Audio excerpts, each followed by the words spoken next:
ই radio murukku Bangla.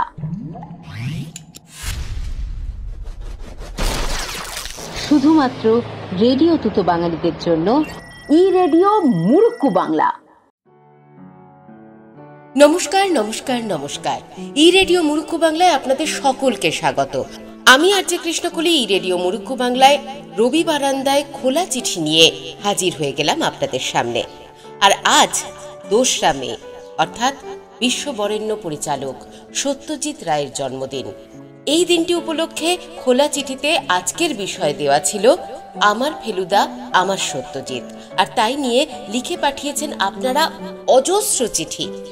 খোলা চিঠির ঝাঁপি খোলার আগে আপনাদের জানিয়ে দিই, ই রেডিও মুরুক্কু বাংলা চ্যানেলটিকে যদি এখনো আপনারা সাবস্ক্রাইব না করে থাকেন তাহলে অবশ্যই সাবস্ক্রাইব করুন। পাশের বেল আইকনটিকেও প্রেস করে দিন যাতে পরবর্তী অনুষ্ঠানের নোটিফিকেশন আপনারা পেয়ে যেতে পারেন অনায়াসেই। আর তার সঙ্গে যদি আজকের এই অনুষ্ঠানটি আপনাদের ভালো লেগে থাকে তাহলে অবশ্যই লাইক, শেয়ার, কমেন্ট করতে ভুলবেন না। তাহলে খুলে ফেলি আজকের খোলা চিঠির ঝাঁপি। হাতে তুলে নিচ্ছি প্রথম চিঠিটি। প্রথম চিঠিটি পাঠিয়েছেন সোমা পাল। তিনি লিখছেন, আমার কাছে ফেলুদা মানেই সৌমিত্র চট্টোপাধ্যায়। 6 ফুট লম্বা, চোখে মুখে বুদ্ধিমত্তার ছাপ, অসম্ভব পর্যবেক্ষণ ক্ষমতার এক ধারালো চেহারার যুবক। আর ফেলুদা মানেই সোনার কেল্লা, উটের পিঠে চেপে যিনি দস্যুর পথ আটকাচ্ছেন। ফেলুদা মানেই জয় বাবা ফেলুনাথ, মছলি বাবার ছদ্মবেশে মগনলাল মেঘরাজের খেল খতম করছেন। সোনার কেল্লা ছবিতে ফেলুদার কপালে হাত রেখে আঙুল দিয়ে কপাল বাজানোর ভঙ্গিমাটি অসাধারণ। একজন গোয়েন্দার চিন্তার ছাপ ছবিতে অসাধারণ ফুটিয়ে তুলেছিলেন সৌমিত্রবাবু। ওনার সিগারেট খেতে খেতে পায়চারি করার ভঙ্গি, বুকের উপর দুহাত জড়ো করে দাঁড়ানোর ভঙ্গি, বারবার মুগ্ধ হয়েছি আমি। স্মার্ট তোপসে মজাদার জটায়ু, ফেলুদার মগজাস্ত্র এক অসাধারণ মেলবন্ধন। চলচ্চিত্রে ফেলুদা আর সৌমিত্রবাবু যেন একাকার হয়ে গেছেন। বাঙালির এই প্রিয় গোয়েন্দা চরিত্রের স্রষ্টা সত্যজিৎ রায়, যিনি নিজেই একজন জলজ্যান্ত মিথ। আর আমার কাছে সত্যজিৎ মানেই গুপি গাইন বাঘাবাইন, ভূতের রাজার বর, আর পথের পাঁচালীর অপু দুর্গার কাশবনে রেলগাড়ি দেখতে যাওয়া আমাটির ভেপু অপুর সংসার। আমাদের ছোটবেলায় গরমের ছুটিতে দূরদর্শনের পর্দায় ছুটি ছুটি বলে একটি প্রোগ্রাম হতো। তাতে এই সিনেমাগুলি দিত আর মন্ত্রমুগ্ধের মতো দেখতাম আমরা। সত্যজিৎ রায় শ্রেষ্ঠ আমার আরেকটি প্রিয় চরিত্র তারিণী খুড়ো, যিনি একজন আড্ডাবাজ অবিবাহিত বয়স্ক মানুষ, যার মজাদার ভূতের গল্পগুলি দারুণ রোমাঞ্চকর। প্রফেসর শঙ্কু, যিনি কল্পবৈজ্ঞানিক। ফেলুদার মতোই সত্যজিৎ রায় সৃষ্ট এই চরিত্র দুটিও আমার খুব প্রিয়। বাংলা চলচ্চিত্রকে এক অন্য ধারায় পরিচালনা করেছিলেন তিনি। একজন বাঙালি হিসাবে আমি গর্বিত, আমার অহংকার। বিশ্বের চলচ্চিত্র জগতের শ্রেষ্ঠ সম্মান অস্কার পুরস্কার তিনিই ভারতে আনেন। সমগ্র বাঙালির কাছে তিনি যথার্থ অর্থেই একজন মানিক। সমগ্র বিশ্ব চলচ্চিত্রের উজ্জ্বল নক্ষত্র, বাঙালি তথা ভারতীয় কিংবদন্তি এই মানুষটি জন্ম শতবর্ষে পা দিলেন। 2রা মে তার জন্মদিনে পরম শ্রদ্ধায় তাকে শ্রদ্ধাঞ্জলি নিবেদন করলাম আমার এই ছোট্ট লেখাটির মধ্য দিয়ে। লিখেছেন সোমা পাল।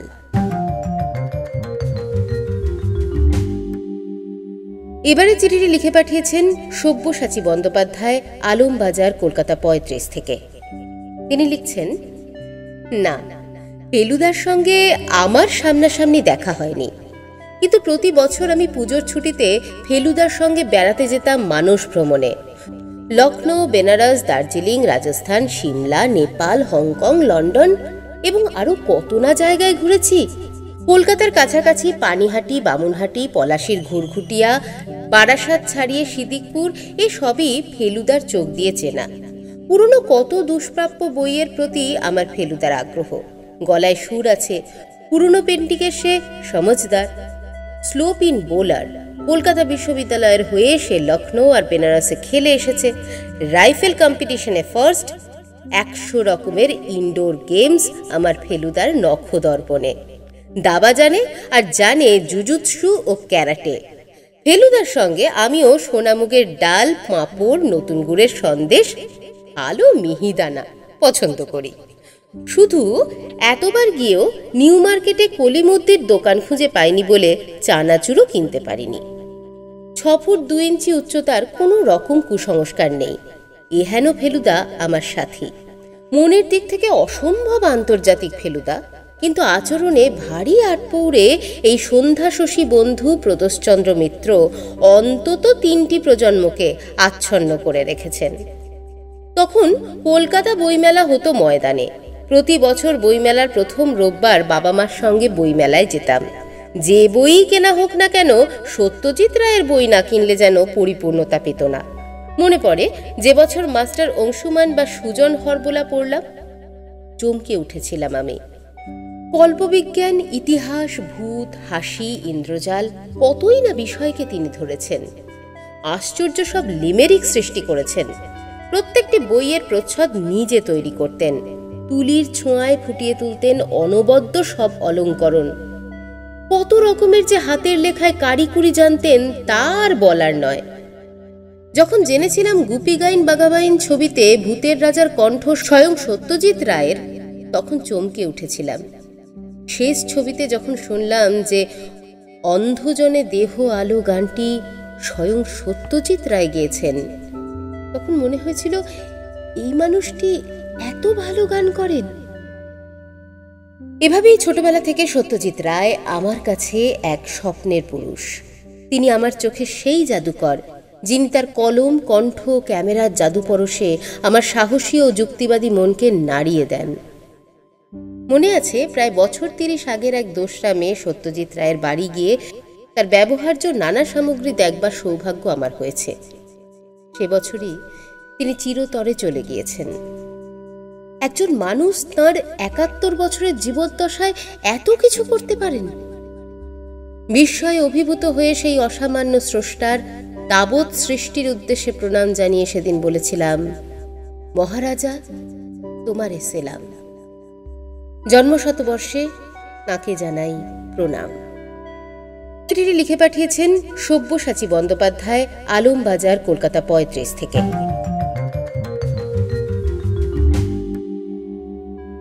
এরপরে চিঠিটি লিখে পাঠিয়েছেন সৌমেন্দ্রনাথ জানা, ঋষি, রাজনারায়ণ পল্লী, বোড়াল, কলকাতা 700154 থেকে। তিনি লিখছেন, বন্ধু হে, সৃষ্টির ওপর স্রষ্টার যে অধিকার, উপভোক্তার তেমনটি দাবি করা সাজে না। তাই ছোট বড় সবার পছন্দের একটি কাল্পনিক গোয়েন্দা চরিত্রকে ভর করে 1965-তে যখন আমার ক্লাস 5-6 হবে, সে সময়কার গল্প সন্দেশ পত্রিকায় বেরোলো সত্যজিৎ রায়ের লেখা হিসেবে। প্রথম গল্প ফেলুদার গোয়েন্দাগিরি দিয়ে ফেলুদা চরিত্রের গোয়েন্দাগিরি শুরু হয় একটি হুমকি রহস্যের সমাধান দিয়ে। প্রদোষচন্দ্র মিত্র ওরফে ফেলু মিত্তিরের সেই প্রথম আসরে নামা। স্কুলে পড়তে পড়তে একদম চটি বই স্বপন কুমারের গোয়েন্দা গল্পে মজে থাকতাম। পড়ার বইয়ের মাঝে পাতলা বইগুলো লুকিয়ে পড়াও হয়ে যেত। তারপর ফেলুদাকে নিয়ে উপন্যাস বাদশাহী আংটি প্রকাশিত হয়। একটি মূল্যবান আংটি চুরির কিনারা করার রোমাঞ্চকর উপন্যাস এটি। এভাবে গল্পের ফাঁকে ফাঁকে উপন্যাস গ্যাংটকে গন্ডগোল। গরমের ছুটিতে তোপসের সাথে গ্যাংটক বেড়াতে গিয়ে একটা খুনের কেসের সমাধান করা। সত্যজিতের উপহারের ঝুলি ভরে উঠেছে কত গল্প, উপন্যাস বা চিত্রায়িত গল্প কাহিনীতে। তাঁর কলম থামেনি। প্রায় প্রতি বছরই তিনি ফেলুদা সিরিজের উপন্যাস সোনার কেল্লা, বাক্স রহস্য, কৈলাসী কেলেঙ্কারি, রয়্যাল বেঙ্গল রহস্য, জয় বাবা ফেলুনাথ, বোম্বাইয়ের বোম্বেটে, গোসাইপুর সরগরম, গোরস্থানের সাবধান, ছিন্নমস্তার অভিশাপ ইত্যাদি 17টি উপন্যাস ও সমসংখ্যারও বেশি ফেলুদা নির্ভর গল্প উপহার দিয়ে গেছেন তিনি। সবটাই যে চিত্রায়িত করতে পেরেছেন ফেলুদার কাহিনী তা নয়, 2টি উপন্যাসকে চলচ্চিত্রের রূপ দিয়েছেন, সোনার কেল্লা আর জয় বাবা ফেলুনাথ। সৌমিত্র চট্টোপাধ্যায়কে ফেলুদা সাজিয়ে। সৌমিত্রের আদলে ফেলুদার সব গল্পের ফেলুদা চরিত্র অলঙ্করণ করেন সত্যজিৎ রায়। সত্যজিৎ পুত্র সন্দীপ রায় ফেলুদাকে নিয়ে পরে ছবি করেছেন। সত্যজিতের মুন্সিয়ানা আমরা নাইবা মাপলাম। আজন্ম চারুকলার টান নিয়ে প্রথম কর্মজীবনে ব্রিটিশ বিজ্ঞাপন সংস্থায় কাজ নেন জুনিয়র ভিজুয়ালাইজার হিসেবে। তাঁর লেখনী, ভাবনা, কল্পনার বহর এসব গুণ ও ব্যাপ্তির মস্ত শৃঙ্গকে তার পাদদেশে দাঁড়িয়ে মূল্যায়ন আমার অন্তত সাজে না। তিনি হাত দেন পথের পাঁচালীর চলচ্চিত্রায়নে, তাতেই বাজিমাত। চলচ্চিত্রকারের স্বীকৃতির শুরু তখন থেকেই, আন্তর্জাতিক তো বটেই। তারপর পুরোটাই ইতিহাস। যতদিন তিনি বেঁচে ছিলেন, মহান বা বিশিষ্ট ব্যক্তিত্বকে তাঁর মহত্ব বা বিশিষ্টতার দ্বারাই মূল্যায়িত হতে দেওয়া শ্রেয়। আমরা শুধু গুণমুগ্ধ হয়েই থাকি না কেন? লিখেছেন সৌমেন্দ্রনাথ জানা, ঋষি, রাজনারায়ণ পল্লী, বোড়াল, কলকাতা 700154 থেকে।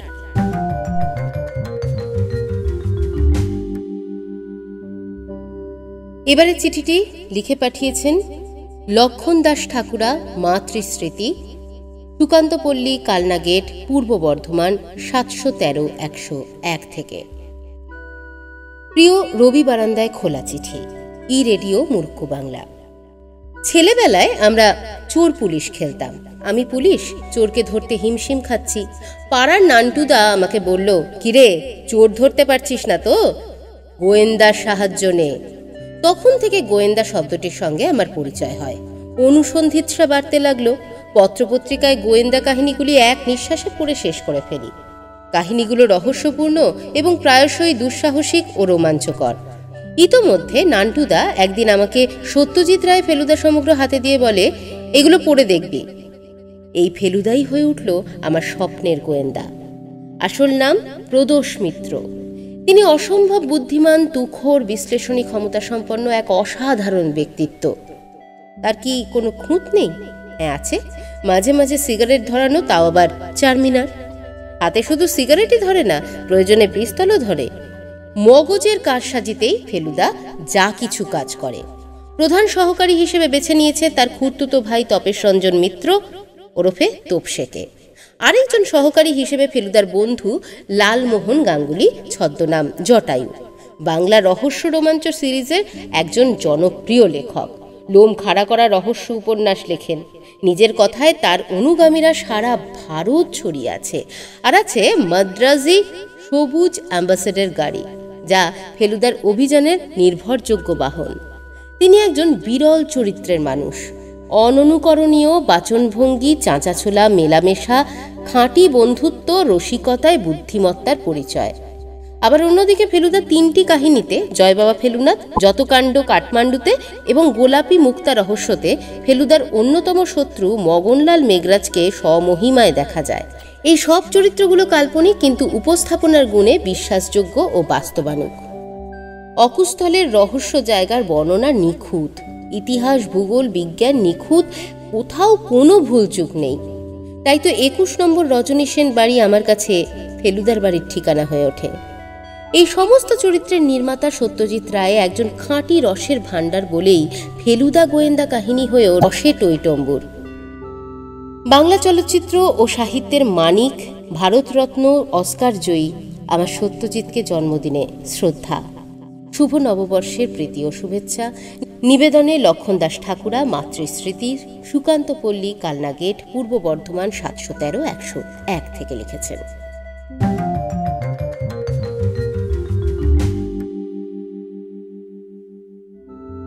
এবারে চিঠিটি লিখেছেন আশিস চক্রবর্তী, শ্রীকৃষ্ণপুর, ছোট শ্রীকৃষ্ণপুর, দাঁতন, পশ্চিম মেদিনীপুর থেকে।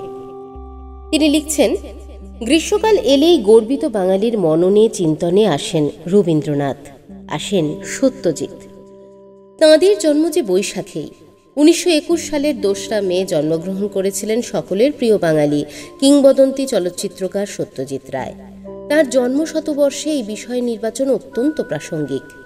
সাংস্কৃতিক জগতের আইকন হলেন সত্যজিৎ। পিতামহ উপেন্দ্র কিশোর রায়চৌধুরী পিতা সুকুমার রায়ের যথার্থ উত্তরসূরি। তিনি শুধু চলচ্চিত্র নির্মাতা নন, তিনি চিত্রনাট্যকার, শিল্প নির্দেশক, সঙ্গীত পরিচালক, গ্রাফিক্স ডিজাইনার এবং সর্বোপরি লেখক। 1965 থেকে 1967 সাল পর্যন্ত তাঁর 35টি সম্পূর্ণ এবং 4টি অসম্পূর্ণ গল্প উপন্যাস প্রকাশিত হয়। ফেলুদা সত্যজিৎ রায় সৃষ্ট একটি জনপ্রিয় কাল্পনিক গোয়েন্দা চরিত্র। ফেলুদা, তোপসে, জটায়ু এই ত্রিরত্নই ফেলুদা সিরিজের অন্যতম চরিত্র।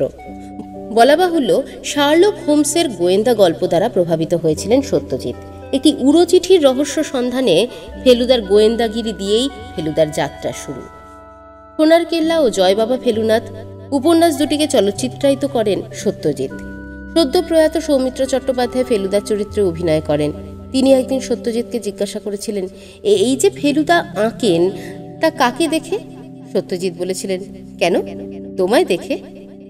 ফেলুদা চিরকাল রহস্যাবৃত। ফেলুদার মধ্যে শুধু বাঙালিয়ানা নয়, বাঙালি চরিত্রের প্রয়োজনীয়তার দিকটিও উল্লেখ রয়েছে। মেধা ও ক্ষিপ্ততার যুগলবন্দি আজ বড় প্রয়োজন বাঙালি জীবনে। এই প্রসঙ্গে মনে পড়ে জটায়ু একটি কথা বলেছিলেন ফেলুদার প্রতি, আপনাকে তো কাল্টিভেট করতে হচ্ছে মশাই। রহস্য সন্ধানী ফেলুদা সৃষ্টির এক দিক, সবারই তাকে কাল্টিভেট করাই উচিত। এবার আসি চিত্র পরিচালক সত্যজিৎ রায়ের কথায়, যিনি ৩৬টি ছবি পরিচালনা করেছিলেন। পথের পাঁচালী তার প্রথম ছবি। পথের পাঁচালী, অপরাজিত, অপুর সংসার এই ট্রিলজিকে পর্দায় রূপ দিয়েছেন তিনি। ক্লাসিক বাংলা সাহিত্যের ভরা কলসি থেকে সত্যজিৎ চিত্রনাট্যের উপাদান নিয়েছিলেন। চারুলতা, পরশপাথর, তিনকন্যা, জলসাঘর ইত্যাদিতে তিনি যথেষ্ট মুন্সিয়ানা দেখিয়েছেন। গুপিগাইন বাঘাবাইন তাকে সাফল্যের চূড়ায় এনে দিয়েছিল। হীরক রাজার দেশের শাশ্বত উক্তি, দড়ি ধরে মারো টান, রাজা হবে খান খান, এক কালজয়ী বক্তব্য। জীবনে অনেক পুরস্কার, অনেক সম্মান পেয়েছেন। জীবনের শেষ বছর পেয়েছেন ভারতরত্ন। সমগ্র বিশ্ববাসীকে কাঁদিয়ে অস্কার বিজয়ী সত্যজিৎ 1992 সালের 23শে এপ্রিল অমৃতলোকে পাড়ি দিয়েছেন। আজ স্মরণ করি আমার ফেলুদা, আমার সত্যজিৎ, চিরভাস্বর, অক্ষয়, অব্যয়। লিখেছেন আশিস চক্রবর্তী, শ্রীকৃষ্ণপুর, ছোট শ্রীকৃষ্ণপুর, দাঁতন, পশ্চিম মেদিনীপুর থেকে।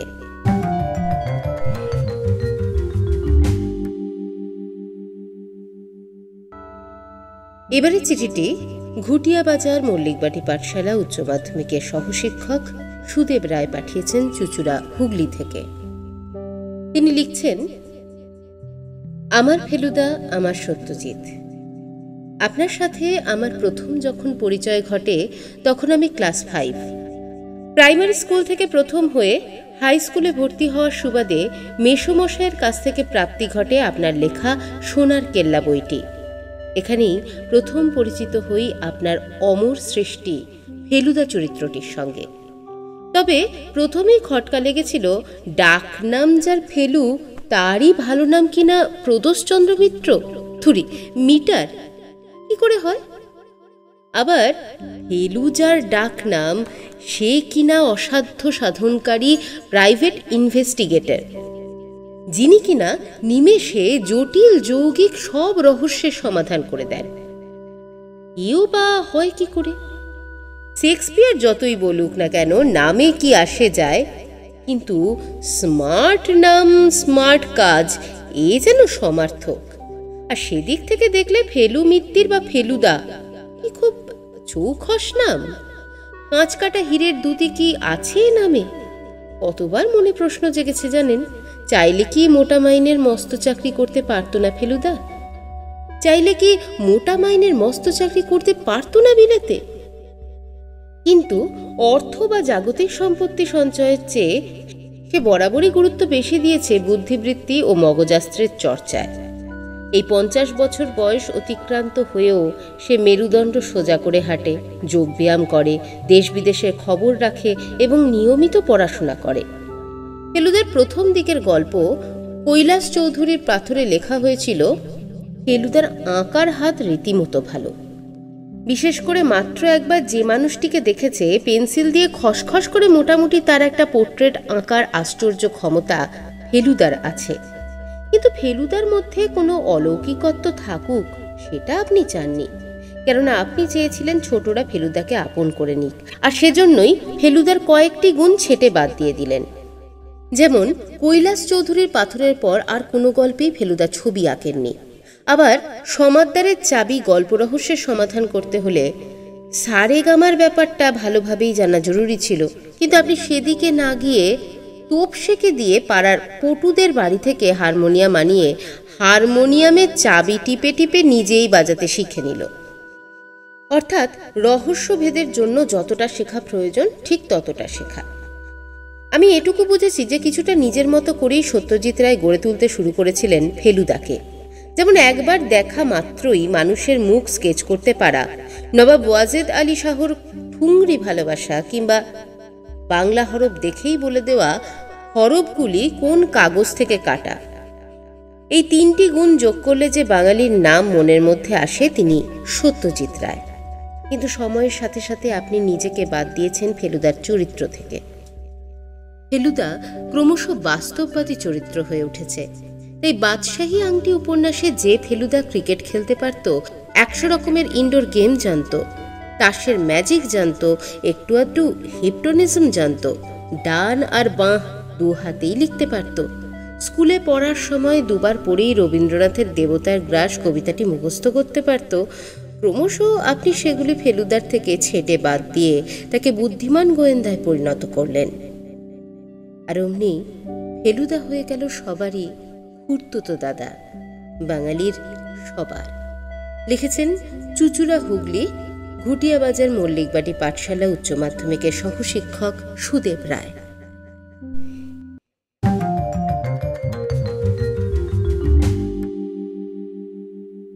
এবারে চিঠিটি লিখে পাঠিয়েছেন অনন্যা দেব রায়, ওয়ার্ড নম্বর 2, প্রধান নগর, নিবেদিতা রোড, শিলিগুড়ি, পশ্চিমবঙ্গ থেকে।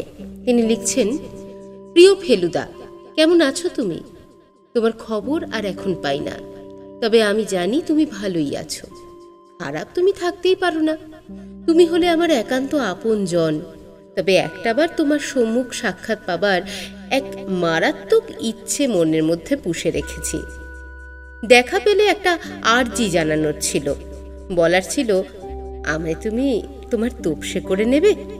তোপসেকে আমি মন থেকে হিংসা করি। তোপসে তোমার ভাই হওয়ার সুবাদে তোমার সহকারী হবার সুযোগ পেয়ে গেল।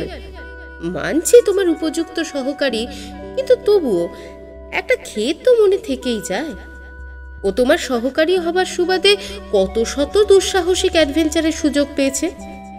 সেইবার লক্ষ্মণ ঝুলার জঙ্গলের মধ্যে কাঠের বাড়িটার ভিতর রাটল স্নেকের সামনে সেই ভয়াবহ অভিজ্ঞতা, কিংবা বেনারসের ঘুপচি গলির ভিতর স্বনামধন্য মগনলাল মেঘরাজের আলো আধারি বসার ঘরে অর্জুনের ভয়ঙ্কর সার্কাস দেখানো, তারপর ঔরঙ্গাবাদের কৈলাস পাহাড়ের গুহায় লালমোহন বাবুর সাথে সেই অসহনীয় অপেক্ষা, যার ফলস্বরূপ তুমি মিস্টার রক্ষিতকে কবজা করে উদ্ধার করে আনলে বিখ্যাত সেই যক্ষীর মাথা, যেটা স্যার সিলভারস্টাইনের হাত দিয়ে বিদেশে পাচার হতে চলেছিল। তারপর কলকাতার সেই দুর্ধর্ষ ব্যক্তিত্ব মিস্টার চৌধুরী, পেরিগাল রিপিটার উদ্ধার করতে গিয়ে যা রোশানলের মুখে পড়তে হয়েছিল সবাইকে। এই সব রোমহর্ষক মুহূর্তে তোপসে ছিল তোমার সাথে, উপভোগ করতে পেরেছিল সেই সব ভয়াবহ উত্তেজনা। তাছাড়া কোনো ঘটনার সমাধানে পৌঁছে তুমি যখন সবাইকে একটা ঘরে বসিয়ে নাটকীয়ভাবে সূত্র উন্মোচন করতে, কথার মাঝে হঠাৎ চুপ করে গিয়ে এক চুমুক জল খেয়ে সাসপেন্স আরো বাড়িয়ে দিতে, সে দার্জিলিংয়ে মিস্টার মজুমদারের মৃত্যু রহস্য উন্মোচনই হোক, কিংবা হাজারিবাগের কৈলাসের বৈঠকখানায় মহেশ চৌধুরীর বলে যাওয়া শেষ সংকেতের রহস্য উন্মোচনই হোক, তুমি সব ক্ষেত্রেই অসাধারণ। আর তোমার তীক্ষ্ণ পর্যবেক্ষণ ক্ষমতা, মাত্র একটা মরা পোকা দেখে তুমি আন্দাজ করে ফেলেছিলে যে বৈকুণ্ঠপুরের নিয়োগী বাড়ির দেওয়ালে ঝোলানো যিশুর ছবিটি টিনটোরেটোর আঁকা সেই বিখ্যাত ছবিটি নয়। কিন্তু মন খারাপের কথা হলো, তোমার খবর আর পাই না। বইয়ের কালো বিন্দু বিন্দু অক্ষরগুলো গোগ্রাসে গিলতে গিলতে তোমার সাথে নতুন রহস্যে জড়িয়ে পড়া হয় না, তোমাকে সাথে পাওয়া হয় না। তবু আমৃত্যু তুমি আমার হিরো হয়েই থাকবে। ভালোবাসা নিও। ইতি তোমার এক নগণ্য অনুরাগিনী। লিখেছেন অনন্যা দেব রায়, ওয়ার্ড নম্বর 2, প্রধান নগর, নিবেদিতা রোড, শিলিগুড়ি, পশ্চিমবঙ্গ থেকে।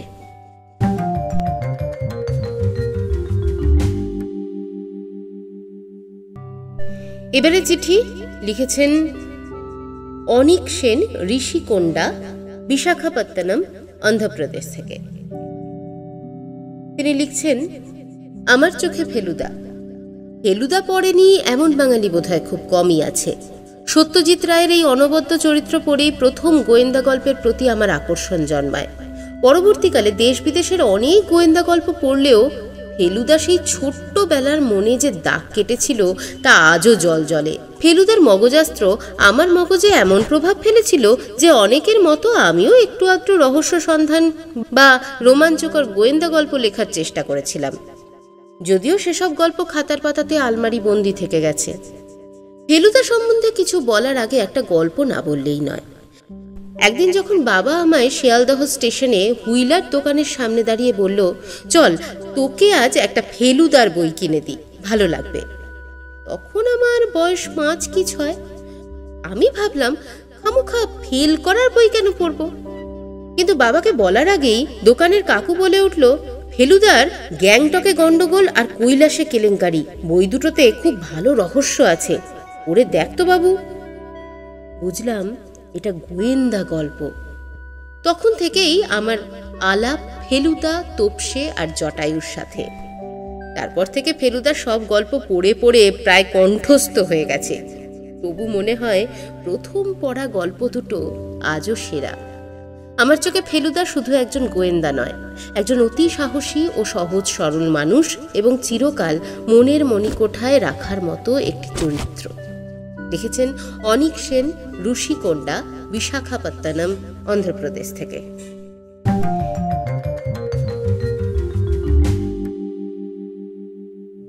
এবার ই রেডিও মুরুক্কু বাংলার রবি বারান্দার খোলা চিঠির মে মাসের আমার ফেলুদা আমার সত্যজিৎ এই বিশেষ বিষয়ের শেষ চিঠিটি আমার হাতে। লিখে পাঠিয়েছেন সংকেত মিত্র, বেহালা থেকে। নববর্ষের এক দুপুর, ক্লাস বোধহয় 5, তখন আমি প্রথম সোনার কেল্লা দেখলাম। আসলে তোপসের সাথে আমাকেও ফেলুদা শিখিয়েছে কোনো বক্তব্য রাখার হলে তা সরাসরি রাখতে, কাজে সেভাবেই শুরু করলাম। সেটাই প্রথম আলাপ এবং তারপর থেকে আজ অবধি যতবারই কোনো ফটো সেশনের অংশীদার হয়েছি আমার হাসি মুখের ছবি বড্ড কমই দেখা গেছে। ওই আমার হাসি পাচ্ছেন এর প্রভাব। একবার কলেজ থেকে বাসে ফেরার সময় উঠেই প্রথমে বসার জায়গা পাইনি। হঠাৎই দেখলাম সামনের ভদ্রমহিলা কান থেকে ইয়ারফোন খুলে ব্যাগে ভরছেন এবং ওনার আরও কিছু ভঙ্গিমা আমার ভিতরের ফেলু সত্তাকে অগোচরে বলল, মনে হচ্ছে ইনি পরের স্টপেজেই নামবেন, এখানেই দাঁড়িয়ে থাক আর অবজার্ভ করে যা। ঠিক পরের স্টপেজেই উনি নেমে পড়লেন আর ভিড়ে ঠাসা বাসে আমি সিটটা দখল করে সুবিধাও পেয়ে গেলাম। মনে মনে ধন্যবাদ জানিয়েছিলাম প্রিয় দাদাকেই। আসলে ফেলুদা আমার কাছে যেমন ছিন্নমস্তার অভিশাপের মতো এক গরদের পাঞ্জাবি, যা বিশেষ অনুষ্ঠানেই পরা চলে, আবার বাদশাহী আংটির মতো সেই সুতির ফতুয়াও যা যে কোনো মুহূর্তে গলিয়ে ফেলা যায়। ফেলুদা আমার কাছে সেই স্টাইল স্টেটমেন্ট যার কারণে মাফলার থেকে 10 হাত দূরে থাকা আমি শীতকালে গলায় মাফলার জড়িয়ে হাঁটাচলা করতে উদ্যত হই। ফেলুদা আমার কাছে কিছু উদ্ভট শখের সংজ্ঞা যার কারণে ক্লাস 8-এ হঠাৎই রাস্তায় বেরোলেই যে কোনো গাড়ির নাম্বার নোট করতে ব্যস্ত হয়ে পড়তাম।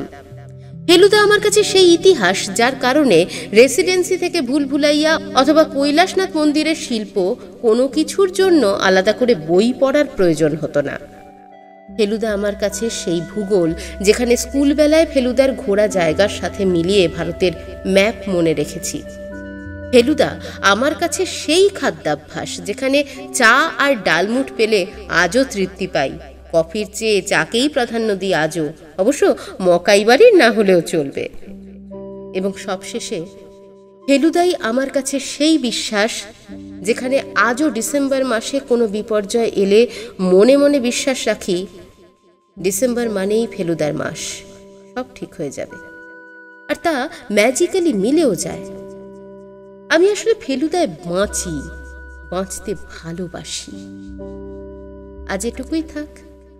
আর এই দাদাকে আমার মধ্যে ঢুকিয়ে দেওয়ার কাণ্ডারিকে স্রেফ একটা কথাই বলার, গুরু তুমি ছিলে বলেই আমি আছি। লিখেছেন সংকেত মিত্র, বেহালা থেকে।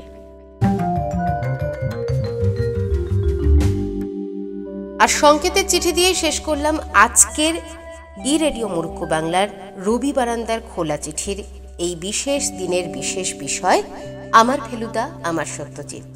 আজ সত্যজিৎ রায়ের জন্মদিন, সেই উপলক্ষে এই বিষয় আমরা রেখেছিলাম ই রেডিও মুরুক্কু বাংলাতে। আর আপনারা আপনাদের ভালোবাসাকে কলমে ফুটিয়ে তুলে সে চিঠি পাঠিয়ে দিয়েছেন ই রেডিও মুরুক্কু বাংলার ঘরে। তার জন্য আমরা অত্যন্ত কৃতজ্ঞ আপনাদের সকলের কাছে। ভালো থাকবেন সবাই, ভালো রাখবেন সকলকে।